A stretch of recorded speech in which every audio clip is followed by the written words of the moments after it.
Ya, listo.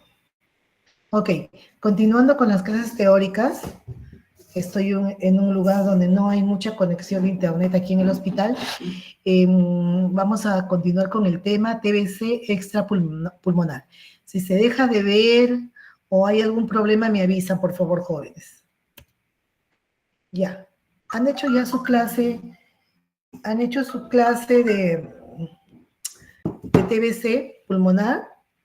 ¿No? Esto es Doctora. ¿Perdón? Sí, doctora. Sí se me escucha, ¿no? Y también se ve mi diapositiva, ¿sí? Sí, doctora. Muy bien, ok. Continuamos entonces.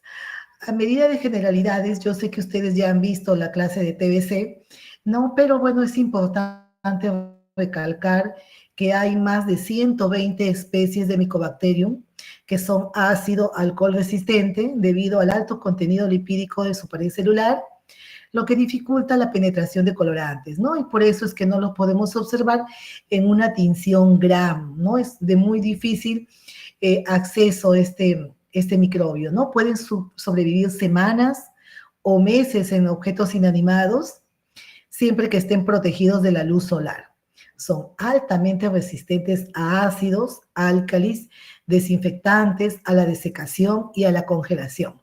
Sin embargo, la luz ultravioleta y temperaturas superiores a 65 grados por 30 minutos la inactivan.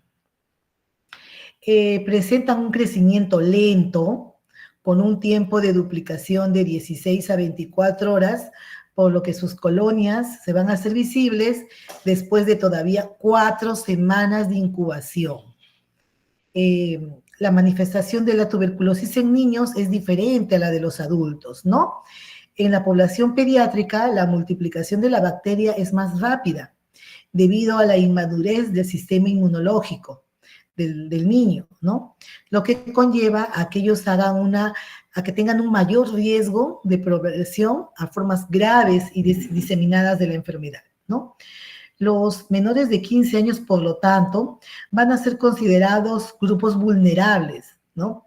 Debido a sus características inmunológicas y fisiopatológicas propias de la edad pediátrica, ¿no?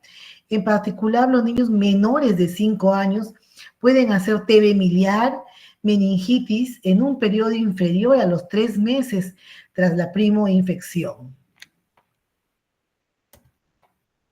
Bueno, con respecto a la epidemiología, no hay todavía unas estadísticas actualizadas, ¿no? Pero según la OMS, se estima que de los 10 millones de tuberculosis calculados, aproximadamente 1.1 millón, un 11%, van a ocurrir en menores de 15 años, ¿no?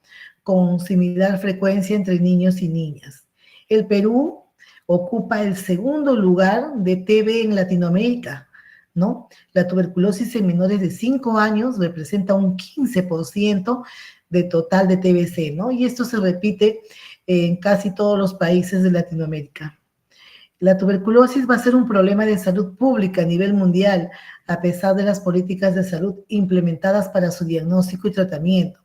Bueno, y sobre todo la TB en edad pediátrica va a estar subestimada, ¿no? Debido a que no es igual que en el adulto el diagnóstico, ¿no? Hay más dificultades en niños, ¿no? Y al escaso reporte. Muchas veces se confunden con otras infecciones.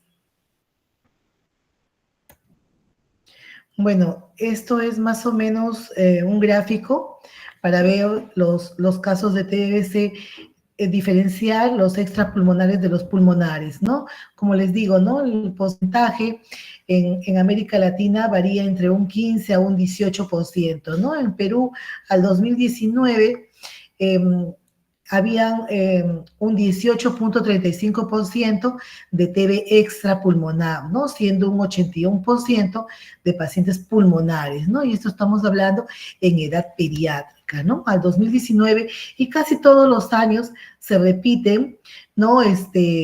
Los casos, ¿no? De TBC más frecuentes, ¿no? La tuberculosis es una enfermedad que va a atacar a diferentes órganos y tejidos, ¿no?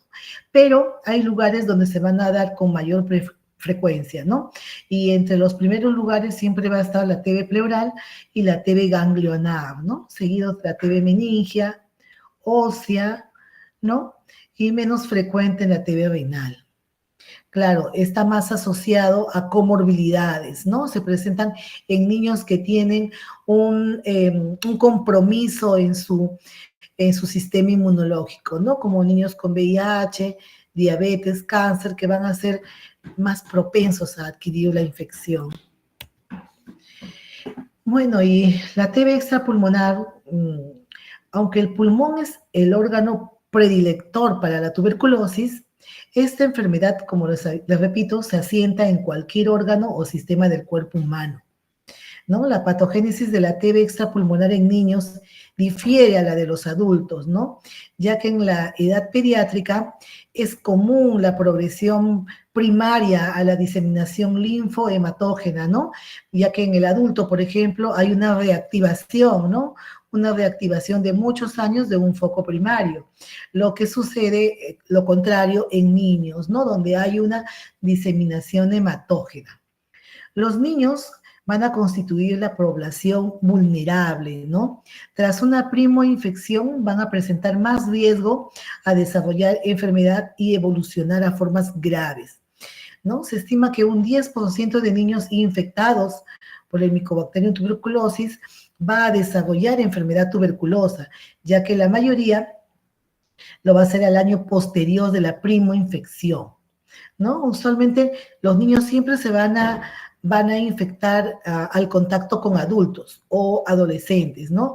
Generalmente no es un niño que contagia a otro niño, ¿ya? Siempre es o un adulto o un adolescente. Generalmente van a ser familiares del entorno cercano, el colegio, los profesores, ¿no? Que van a constituir los casos centinelas. La confirmación de un caso TB infantil alerta sobre la infección de adultos cercanos. O sea, si viene un niño con TB, ¿no? Tenemos que pensar que en la casa o su entorno hay un adulto que es el bacilífero, ¿no? El que está infectando, el que está contagiando. Ya, repito, la TB extrapulmonar es la infección producida por el Mycobacterium tuberculosis, pero que va a afectar a tejidos y órganos fuera del parénquima pulmonar. Puede afectar a distintas regiones, ¿no? Pero las más comunes, las más frecuentes a la cabeza están la TB pleural, la TB de los ganglios linfáticos, seguida de la meningitis, ¿no? La TB ósea. Aquí no está, pero tenemos la TB gastrointestinal, la TB del sistema urinario, la TB del corazón, del sistema oftalmológico, ¿no? Gástrico, ¿no? A varios aparatos y sistemas. Pero vamos a definir solamente los más frecuentes e importantes, ¿no? En cuanto a la fisiopatología, lo que sucede es que tras la exposición de un sujeto bacilífero, ¿no? Se va a estimar que solamente se va a infectar el 30% de personas que van a ser expuestas, ¿no? Y de estos 30%, el 90% va a controlar la infección, ¿no? O sea, hay un 10% que no va a controlarlo, ¿no? Y aún es desconocido el por qué ellos sí hacen la enfermedad, pese que la gran mayoría no lo hace, ¿no? Ahora, para que haya una infección también se necesita un contacto estrecho, ¿no? Y mantenido, ¿no? Se dice que debe de haber más o menos de convivencia en una misma habitación 4 horas diarias, para que haya una infección. O sea, que no es tan fácil, ¿no? Que si estoy cerca a un paciente con TB, pueda contagiar. O sea, aunque se han descrito casos en que solo con 15 o 20 minutos de manera ocasional, claro, la persona que infecta tiene que ser altamente bacilífera, ¿no? Para que haya un contagio en tan poco tiempo. Pero generalmente las literaturas describen 4 horas, ¿no? 4 horas y en la misma habitación. Bueno, esta exposición al Mycobacterium se va a producir porque el paciente contagiado o infectado va a toser o va a estornudar, ¿no? Va a estornudar gotas que van a estar cargadas de bacilos, ¿no? Estos bacilos van a tener diferentes tamaños, ¿no? Los más grandes, que bueno, lógico, se van a caer al piso y estos no van a ser infectantes, pero los más pequeños, más o menos de unas menores a 5 a 10 micras, a 5 micras, ¿no? Y que sea una gran cantidad de bacilos, son las que pueden permanecer suspendidas y estas son las que van a producir infección, ¿no? Las que van a tener capacidad infectiva, las más pequeñitas, ¿no? Entonces, el paciente va a eliminar la infección, ¿no? A través de las secreciones respiratorias. Ante esta eliminación de infección, vamos a tener una primera línea de defensa, ¿no? Que es la inmunidad innata, ¿no? Nuestra primera línea de defensa va a combatir a la primoinfección cuando llega al pulmón.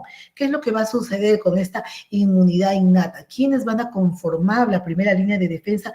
Los alvéolos, ¿no? Los alvéolos pulmonares van a llegar y predominantemente van a ser la primera línea de defensa, van a unirse, ¿no? Van a fagocitar al Mycobacterium, ¿no? Y van a tratar de contenerlo. Ahora, este macrófago que ha contenido o que ha fagocitado a este Mycobacterium se va a unir a los lisosomas y van a formar un complejo de lisosomas para tratar de inactivar o suprimir o hasta impedir el crecimiento de este micobacterio dentro del macrófago, ¿no? Ante esto van a tratar de contener la infección, no tanto matando al Mycobacterium, ¿no? Sino que van a impedir su crecimiento, ¿no? Y esto es lo que va a constituir una infección latente. Ese complejo fagolisosoma o ese complejo del macrófago contenido con los Mycobacterium adentro, va a quedar ahí como que dormido, ¿no? Y eso es lo que va a ser la respuesta, la infección latente, ¿no? Se va a formar, como les digo, el complejo lisosoma macrófago, ¿no? Formando el fagolisosoma, ¿no? Que va a intentar que haya un crecimiento y esto va a formar van a formar, ¿cómo se llama? Los granulomas, ¿no? Van a formar los granulomas y estos granulomas que van a estar compuestos por macrófago, por Mycobacterium, por células, linfocitos, ¿no? Los T, los CD4, ¿no? Van a ser suficientes para poder controlar la infección, ¿no? Y se va a quedar como que suspendido en el intersticio, ¿no? Entonces, en la mayoría de los casos, ahí queda, ¿no? Pero en los niños que tienen la inmunidad como que más deprimida que los adultos o que tal vez tengan una infección, una comorbilidad, ¿no? Estos macrófagos, ¿no? O este complejo, este granuloma va a seguir multiplicándose, yéndose a lo que son los hilios, ¿no? Lo que son, en lo que son los ganglios, ¿no? En los ganglios iliares, en los ganglios linfáticos, y van a quedar ahí, que pueden reactivarse o que también puedan quedarse contenidos ahí. Todo esto va a depender de la enfermedad que pudiera tener el paciente, ¿no? Niños con VIH, niños que están inmunodeprimidos, ¿no? Pero generalmente los niños, ¿no? Tienen la infección, la primoinfección, ¿no? Que es el complejo y que pueden reactivarse, ¿no? Por alguna causa o motivo que todavía se desconoce, ¿no? Es lo que conocemos como una TB latente. Ya, habíamos definido o habíamos descrito varios tipos de tuberculosis, ¿no? Empezamos en orden de frecuencia. La TB ganglionar es el segundo más frecuente después de la TB pleural, ¿no? Es una de las formas más frecuentes aquí en Perú, ¿no? Es bastante típico, ¿no? Y esto se va a deber a la alta afinidad que tiene la la Mycobacterium o los ganglios linfáticos, ¿no? Principalmente por los ganglios cervicales, ¿no? La linfoadenopatía periférica extrapulmonar es la que se va a presentar en un 25 a 35% de los casos, ¿no? Siendo las cervicales las más frecuentes. La diseminación más frecuente suele ser hematógena, ¿no? Donde va a haber el crecimiento de un nódulo linfoideo, ¿no? Que puede ser único, ¿no? En muchos casos. Pueden haber varios, pero generalmente es un único nódulo, un único ganglio, ¿no? Que es el que aumenta de tamaño, ¿no? Estos van a ser los cervicales, que son los que con mayor frecuencia se presentan, ¿no? Pueden ser ganglios anteriores, ganglios posteriores, submandibulares, supraclaviculares, ¿no? Y de manera generalmente unilateral, ¿no? Toda masa en el cuello que tenga más de 2 centímetros con evolución mayor de un mes, tenemos que pensar en descartar una TB extrapulmonar, ¿no? La linfadenopatía TB va a evolucionar lenta y progresivamente. Es indolora, los nódulos pueden volverse eritematosos o violáceos. Y cuando la enfermedad progresa, esta se puede ulcerar. Y en el mismo ganglio se puede formar una fístula, ¿no? Entre el ganglio y el tejido subcutáneo y la piel. Esto se va a llamar escrófula. Ya una escrófula puede haber fiebre baja, puede haber astenia y pobre ganancia de peso, así como también puede estar el niño sin mayores síntomas, ¿no? Es decir, sin ganancia de peso, sin fiebre. El diagnóstico se va a hacer a través de un cultivo, ¿no? De lo que es el tejido ganglionar. El cultivo se va a hacer con una aguja de aspiración fina, ¿no? Para hacer una tinción del BK y hacer un estudio histopatológico del granuloma, ¿no? Esto se hace una escisión del ganglio, ¿no? Con aguja y se obtiene una muestra para biopsia del ganglio. A todos los pacientes que se sospeche de TB ganglionar, se tiene que también pedir una radiografía de tórax, la cual va a ser anormal en un 20 a 40%. También se pide una ecografía, ¿no? Para ver, y generalmente presentan necrosis quística. También una tomografía para ver si hay ganglios mediastínicos, ¿no? Se pide también, junto a ello, un PPD, ¿no? Que generalmente está positivo en el 74 a 100% de los casos. Además de pedir BK en esputo, si es que hubiera algo en la radiografía de tórax, averiguar sus contactos TB, ¿no? Siempre que el paciente tenga síntomas respiratorios, hacer una radiografía de tórax. Claro, asociado a la presencia del ganglio, ¿no? Y si hay una radiografía positiva, se tiene que hacer un estudio de aspirado gástrico.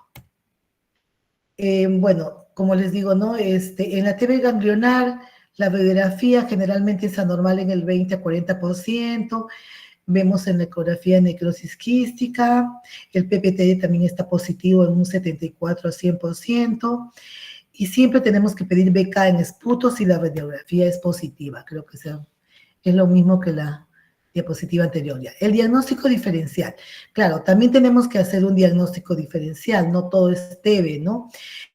Con otras patologías que también van a cursar con aumento de tamaño de los ganglios, ¿no? Como las adenitis virales o bacterianas. También puede haber una masa neoplásica, puede haber un linfoma.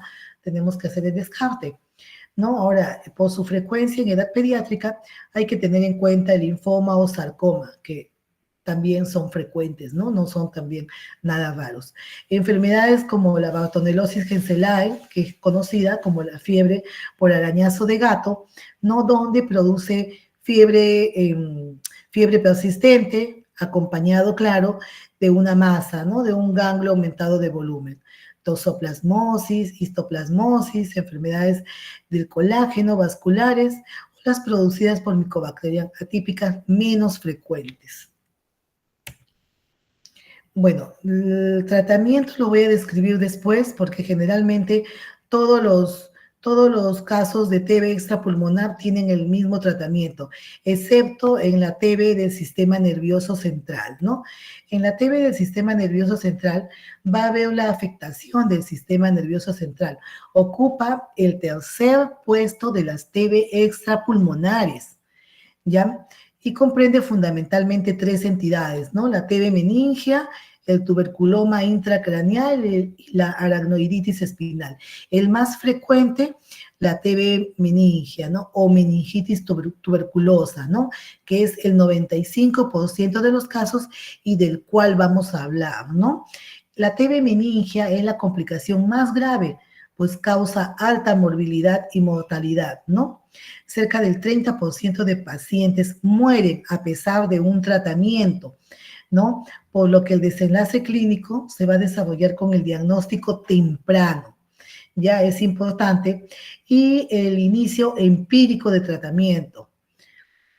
Tenemos la sospecha de una meningitis tuberculosa, así sea meningitis tuberculosa o no tuberculosa, ante la sospecha se debe de iniciar tratamiento, así no hayamos podido hacer el diagnóstico correspondiente. En la meningitis tuberculosa, ¿no? Es la inflamación de los meninges, ¿no? Es la manifestación más común de la TB del sistema nervioso central. El diagnóstico debe ser precoz, ya que es de vital importancia, ya que el pronóstico depende de ese diagnóstico precoz y del estadio en el que se inicie el tratamiento, ¿no? Es la forma más severa de TB extrapulmonar, porque puede dejar secuelas neurológicas invalidantes, severas, como por ejemplo sordera, ceguera, déficit cognitivo, retardo mental, parálisis cerebral infantil, en el 50% de los casos. ¿Ya? Puede ser también la TB, la meningitis tuberculosa, puede ser una complicación de una TB miliar en el 50% de los casos.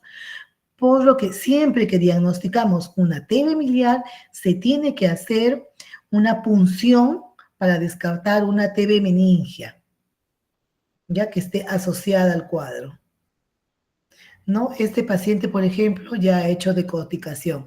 Miren la cabeza botada hacia la izquierda y los bracitos, ¿no? Ya está decorticado, ¿no? Tiene una lesión ya invalidante, ¿no? Una lesión neurológica. La diseminación de una meningitis TB también es hematógena, ¿no? Una vez que el pulmón llega a través del pulmón por vía inhalatoria, se va a diseminar por vía hematógena, ¿no? Y estos van a formar tubérculos gaseosos en los plexos coroideos, ¿no? Se disemina en los plexos y forman los denominados focos o nódulos de Rich, ¿no? Luego estos focos se van a romper, va a haber una ruptura de esto al espacio subaranoideo, que es donde se van a diseminar, ¿no? A los espacios subaranoideos, ¿no? Se van a implantar los bacilos en las meninges y en el encéfalo, ¿no? Va a haber un derrame de bacilos tuberculosos, de proteína tuberculosa en el espacio subaranoideo, ¿no? Produciéndose una intensa reacción de hipersensibilidad, dando lugar a cambios que son marcados en la base del cerebro, ¿no? Se va a producir una vasculitis, se va a producir una aracnoiditis y va a haber un edema cerebral con una hipertensión endocraneal que va a producir convulsiones y trastornos del sensorio. Va a haber una hidrocefalia producto de la aracnoiditis, ¿no? Trombosis, infartos por la vasculitis. Es grave el cuadro, ¿no? El cuadro clínico, ¿no? Es importante el tiempo entre la infección primaria y los síntomas. Generalmente, el tiempo en que aparecen los síntomas es 3 meses, ¿no? Va a haber aparición de signos de desgano, de astenia, de hiporexia, ¿no? Hasta puede ser de 2 a 6 meses después de la primoinfección, ¿no? Es importante el antecedente epidemiológico, ¿no? La clínica, ¿no? Las imágenes, ¿no? A veces es difícil sospechar de la enfermedad, pero acá prima el antecedente de que haya un familiar o un conocido que haya tenido TB para sospechar, ¿no? Y sobre todo de manifestaciones neurológicas que se van a ir presentando progresivamente en el menor, ¿no?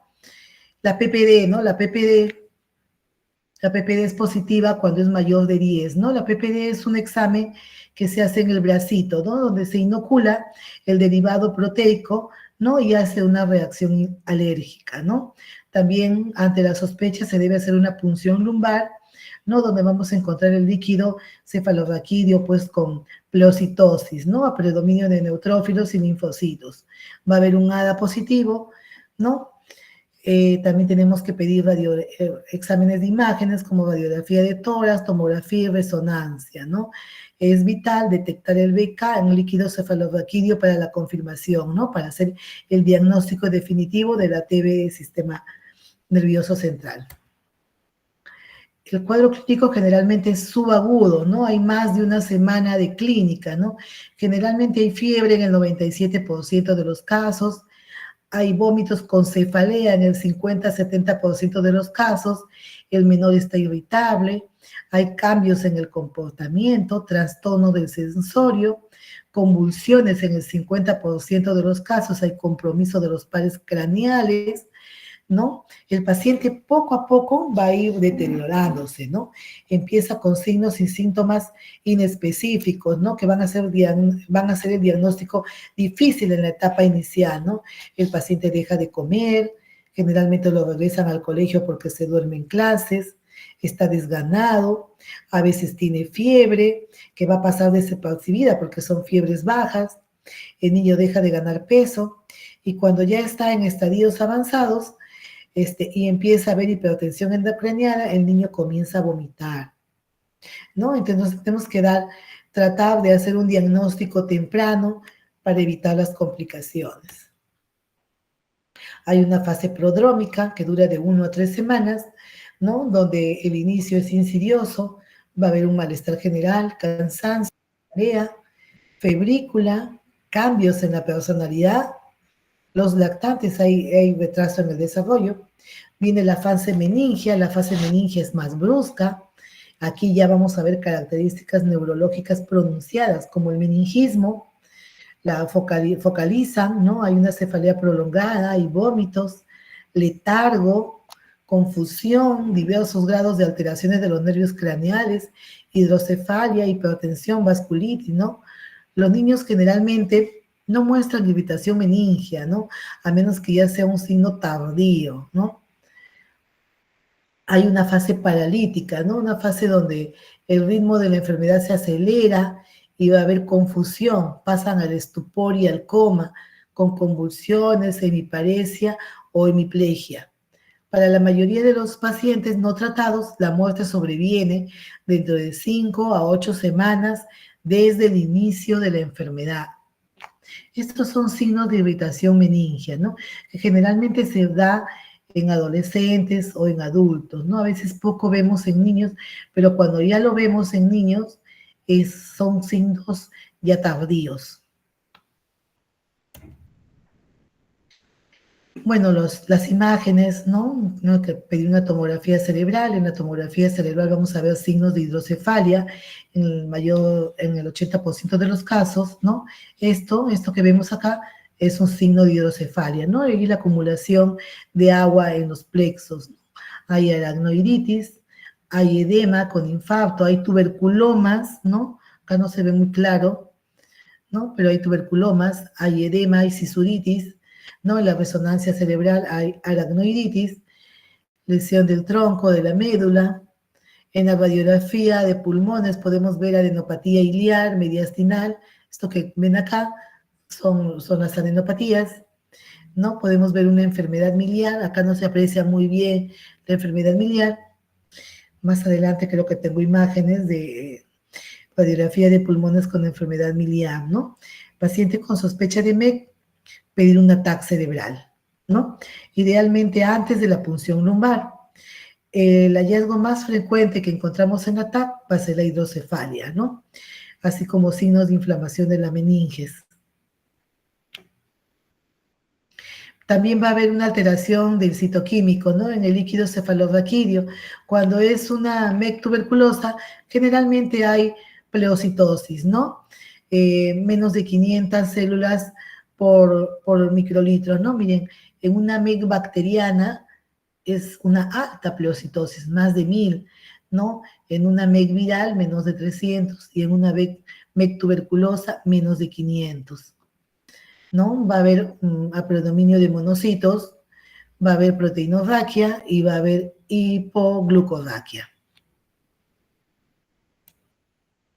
Un líquido cefalorraquídeo, ¿no? ¿Cómo nos puede dar la diferencia? Claro, esto asociado a nuestra clínica, de cuál pueda ser el causante del cuadro de la meningoencefalitis en nuestro paciente. También se pide un cultivo de líquido cefalorraquídeo. El cultivo todavía demora de 2 a 8 semanas, tiene una sensibilidad de 20 a 40 a 60%, pero nos sirve para hacer un seguimiento de la enfermedad y decir cuándo es que podemos quitar o continuar con los medicamentos, ¿no? También para ver la sensibilidad bacteriana.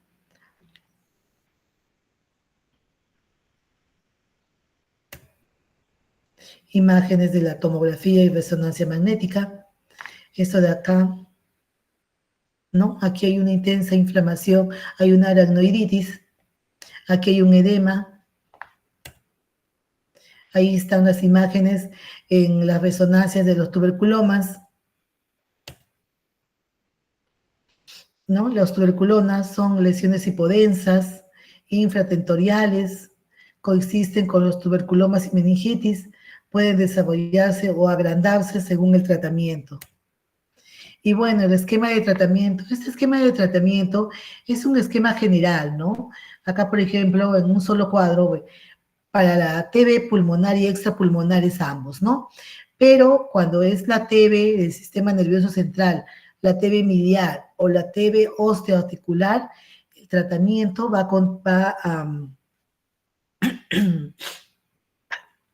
perdón. En la TB extrapulmonar, excepto, o sea, en todas las TBs, excepto el del sistema nervioso central y el miliar, el tratamiento son 6 meses. Ya 6 meses en 2 fases, donde en el primer mes se da pues el tratamiento que todos conocemos, ¿no? Diario con 50 dosis. Y en la segunda fase son 4 meses, 3 veces por semana, ¿ya? En cambio, en la TB del sistema nervioso central, en la TB miliar y en la TB osteoarticular, en estas 3 TBs extrapulmonar, el tratamiento es 1 año, ¿no? 1 año, donde en el primer mes es diario y en el segundo mes es 3 veces por semana, o sea, interdiario con solo 2 drogas y 10 meses, ¿no? Podemos usar en caso de MEC, pericarditis o TB miliar, corticoterapia también, ¿no? Lo dice la guía, la norma técnica MINSA del 2018, podemos usar prednisona o su equivalente de 1 a 1.5 por kilo día, ¿no? De 2 a 4 semanas. Eso es generalmente para evitar la irritación de las meninges, ¿no? Ayudar a lo que es la intensa inflamación que hay.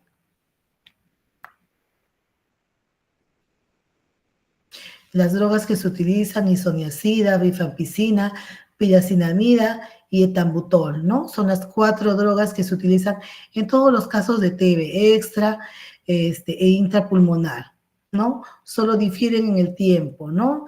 Sistema nervioso central y miliar, 10 meses. Primera fase, las 4 drogas. Segunda fase, isoniazida y rifampicina, y solamente 3 veces por semana y 10 meses. Aquí el tratamiento es 1 año, aquí el tratamiento es 6 meses. La TB pleural. La TB pleural constituye los casos de tuberculosis extrapulmonares más frecuentes. Se podría decir que ocupa el primer lugar en frecuencia, ¿no? Puede afectar aislado o en conjunto, ¿no? O sea, la pleura y el pulmón o solamente la pleura, ¿no? En niños pequeños puede producirse como enfermedad primaria, ¿no? Es decir, por contigüidad de la lesión pulmonar o también por diseminación hematógena. Mientras que en adolescentes se produce la enfermedad por reactivación de ese complejo macrófago, lisosoma que les había dicho y forman un gránulo que puede permanecer ahí inactivo, ¿no? Por muchos meses o décadas, ¿no? Entonces, en adolescentes puede haber esa reactivación. Adolescentes y adultos es reactivación, una TB pleural, ya que han pasado de un estado latente. En cambio, en niños pequeños es por enfermedad primaria, ¿no? Por contigüidad o diseminación hematógena. pero siempre a partir de un foco primario. Es la infección de la pleura porque hay diseminación hematógena, por contigüidad de la lesión, hay rotura de un ganglio, va al espacio pleural y van a formar focos subpleurales que se van a romper, ¿no? Estos van a formar una reacción de hipersensibilidad, ¿no? Antígeno micobacterio en el espacio pleural, produciéndose así la efusión pleural. Los signos y síntomas: tos seca en el 94% de los casos, hay dolor torácico, un dolor por irritación de las pleuras, ¿no? Hay fiebre, hay disnea, hay anorexia, ¿no? Hay dificultad respiratoria porque ambas pleuras en el espacio se va a llenar de líquido, ¿no? Y no va a dejar que haya una expansión pulmonar, ¿no? Que se distienda el pulmón, ¿no? Esto va a producir en la clínica que haya matidez, ¿no? Las vibraciones vocales van a estar abolidas, así como también el murmullo vesicular no se va a oír, ¿no? Cuando hay un derrame pleural. La efusión va a ser exudativa, linfocítica, ¿no? Si hacemos un aspirado, vamos a encontrar células de 1000 a 6000, ¿no? Células inflamatorias. La glucosa generalmente está baja o normal, no hay proteinorraquia. El ADA se dice que siempre es positivo para TB pleural y es positivo mayor de 40, ¿no? Así como el LDH mayor de 500. El diagnóstico definitivo se hace con la demostración del BK en muestra de líquido pleural, ¿no? A través de una toracocentesis, ¿no? Que es el procedimiento por el cual se saca líquido, no solamente como líquido para tratar de descomprimir esas pleuras, sino también como diagnóstico o como tratamiento, ¿no? Va a haber un exudado ahí linfocitario, hipoglucorraquia, vamos a ver encontrar bacilos, ¿no? Bueno, también hoy en día se hace el Gene-Esper, que es un examen molecular, ¿no? Que tiene una sensibilidad del 62% y especificidad del 98%, ¿no? La especificidad es mayor porque esto lee, ¿no? Lee los fragmentos del ADN del micobacterio, ¿no? Es decir, si lo ha tenido, ya no tiene, también lo va a leer, por eso es específico, ¿no? Esta es una radiografía de tórax posterior-anterior, donde vemos ahí la ocupación, ¿no? De las pleuras, donde hay un derrame pleural izquierdo, ¿no? Es una imagen redondeada, bordes definidos, miren, ¿no? No apreciamos acá ninguna columnita de aire, todo está opaco, ¿no? Una imagen de un derrame pleural. Al examen físico, obvio que pues acá donde podemos escuchar el murmullo vesicular, acá no lo vamos a oír, ¿no? Los ruidos van a estar abolidos, va a haber matidez, ¿no? Y todo lo que la semiología nos ayude. El diagnóstico se va a hacer a través del análisis del líquido pleural. Se utiliza bastante el test de ADA, ¿no? Donde algunos sugieren que un ADA mayor de 45 a 60 es 100% sensible, ¿no? Y 97% específicos para definir o diagnosticar una pleuritis tuberculosa. El tratamiento también van a ser con las 4 drogas. El tratamiento se da aquí, es de 6 meses en menores de 15 años, ¿no? Acá inclusive en este cuadrito tiene la cantidad de miligramos de medicamento por kilogramo de peso, ¿no? Tenemos una primera fase, 2 meses, una segunda fase, 3 veces por semana, ¿no? 2 meses, 4 meses, o sea, 6 meses, ¿no? Segunda fase, 4 meses, primera fase, 2 meses. Las drogas que se utilizan: isoniazida, rifampicina, piracinamida y etambutol. La TB miliar es poco frecuente, el 1 o 2% de los casos de TB, ¿no? Es una forma grave de TB extrapulmonar, va a afectar a desnutridos, a pacientes con comorbilidades, con VIH, insuficiencia renal crónica, inmunosuprimidos. De por sí el niño menor de 5 años ya es un menor con compromiso de su estado inmunológico, ¿no? Hay diseminación linfohematógena al ocasionar una siembra generalizada, ¿no? Con pequeñas y numerosas lesiones pulmonares en diferentes órganos, ¿no? La infección se va a dar 2 a 6 meses después de la infección inicial, ¿no? La MEC-TB siempre está acompañada de la TB miliar, ¿no? Se dicen que, ¿no? Al costado de una TB miliar, siempre concomitante una MEC-TB, ¿no? El 40% de los casos. Por eso, si cursan con TB miliar, siempre hay que pedir punción lumbar y sospechar de una meningitis tuberculosa. Los signos y síntomas principales: fiebre, tos, pérdida de peso, anorexia, ¿no? Hepatosplenomegalia y linfadenopatías. Generalmente aquí el PPD puede ser negativo, ¿no? En más del 50% de los casos. Si es negativo, pero sospechamos, tenemos que iniciar tratamiento. Y el tratamiento, al igual que la MEC-TB, es 12 meses. Ya, este de acá es una imagen de radiografía, ¿no? Donde podemos apreciar la TB miliar, ¿no?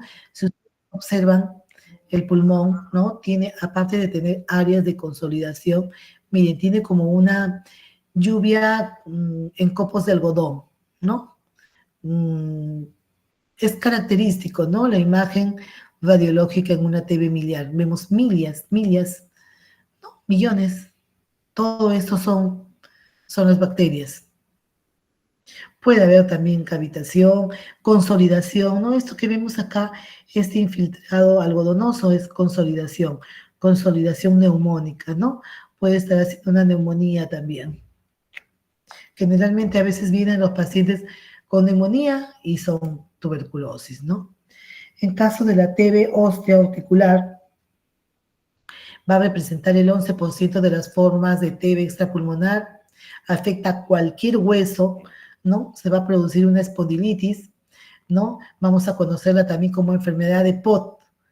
Ya el síntoma principal es el dolor de larga duración, o sea, un dolor de más de 6 meses, claro, asociado también a síntomas constitucionales como baja de peso, disminución de apetito, sudoración nocturna, ¿no? El foco primario, ¿no? De la TBC siempre va a ser hematógeno, ¿ya? La diseminación es hematógena a través de un foco primario, perdón, ¿ya? Va a afectar a epífisis y metáfisis de huesos largos. También va a afectar a tejido esponjoso de vértebras, carpo y metacarpo. Todo nace a través de un foco pulmonar, ¿no? Bueno, va a afectar a las articulaciones, produciendo una artritis crónica, a los huesos, produciendo una osteomielitis, a la columna, produciendo lo que se conoce con el mal de Pott, que consiste en una espondilitis, espondilodicitis. Son muy dolorosas. El mal de Pott, TBC espinal, afecta a la columna dorsal y lumbar, ¿no? Un caso nada más he visto en todos mis años de experiencia, donde vamos a ver una giga por afectación de la columna dorsal. Van a estar afectados 2 o más cuerpos vertebrales adyacentes. Va a haber afectación del cuerpo vertebral, produciéndose una espondilitis. Hay afección del disco intervertebral y vertebral, produciéndose una espondilodicitis. Puede haber también absceso paravertebral o absceso del psoas, ¿no? Hay dolor de espalda, se va a deformar la columna produciendo una giga, puede haber una paraparesia, una paraplegia y síntomas constitucionales. El diagnóstico es a través del antecedente epidemiológico, ¿no? Hacer una buena historia clínica, tenemos que aislar el bacilo a través de la punción del absceso, hacer una biopsia de hueso, también se tiene que hacer exámenes como tomografías y resonancias, ¿no? Y el tratamiento es 1 año también, en 2 esquemas. Aquí lo vemos, sí.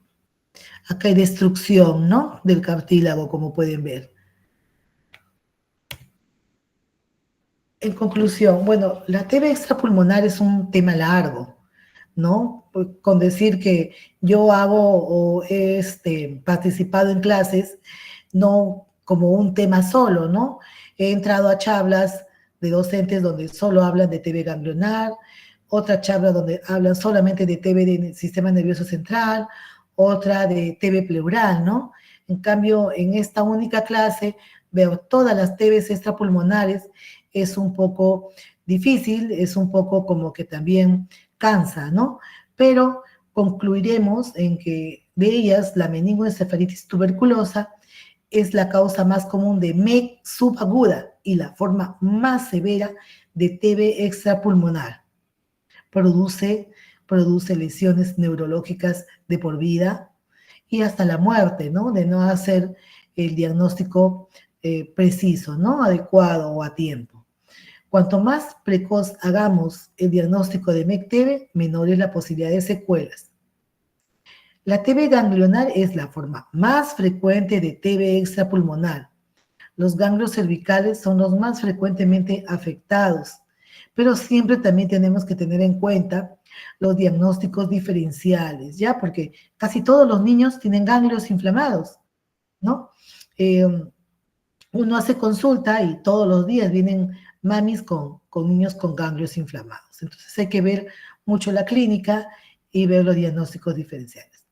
La TB pleural es producto de una enfermedad primaria o de reactivación. La TB pleural es la que puede ser de las dos maneras, ¿no? Dependiendo de la edad del paciente, ¿no? Ya les había dicho, si es niño, puede ser enfermedad primaria, diseminación hematógena. Si es adolescente o adulto, será una reactivación. La TB espinal o el mal de Pot es consecuencia de diseminación hematógena de Mycobacterium tuberculosa, ¿no?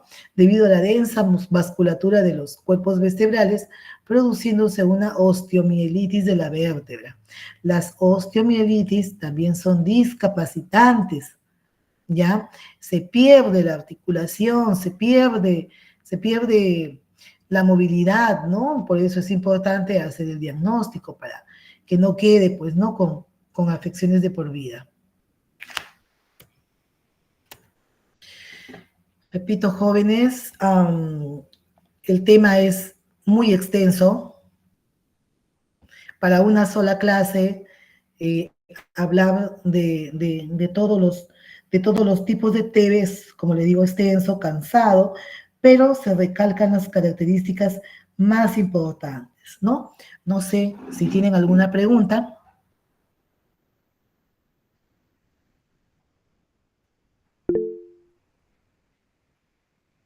Creo que no. Jóvenes, gracias por su atención. Disculpen que haya sido un poco largo, pero es importante conocer, pues. Gracias, chicos. Entonces, buenas tardes.